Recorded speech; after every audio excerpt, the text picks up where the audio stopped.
Iki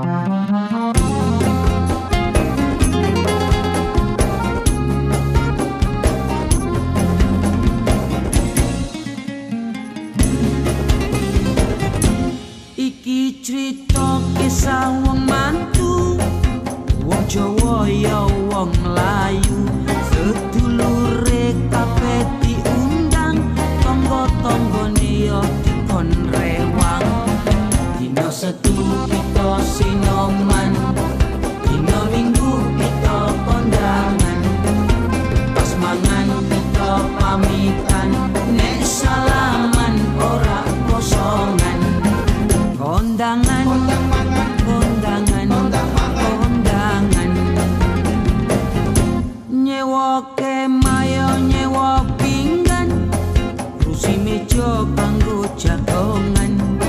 Kemai gawe payungan, ora kene panas, ora kene udan.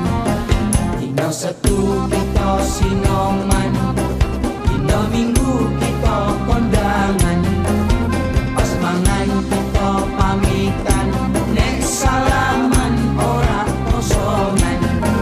Kondangan, kondangan, kondangan.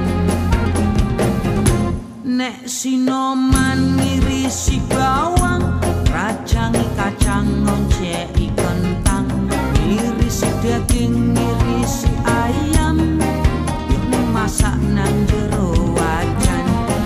Dina Setu kita sinoman, dina Minggu kita kondangan, pas mangan kita pamitan, nek salaman ora kosongan.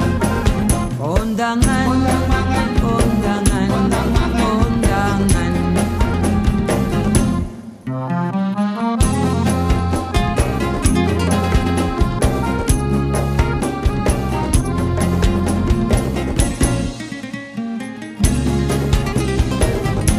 Godhong pisang ya disuweki, terus lemper ya bungkus koji, dikukus ya digeneni, wis mateng ya dicicipi. Dina Setu kita sinoman, dina Minggu kita kondangan, pas mangan kita pamitan, nek salaman ora kosongan. Kondangan, kondangan, kondangan. Nganten teko ya tengah hari, diarak ya dikompangi, nek mlaku ya ati-ati, sithik-sithik ya diganggani. Dina Setu kita sinoman, dina Minggu kita kondangan, kita pamitan, nek salaman ora kosongan. Kondangan, kondangan, kondangan.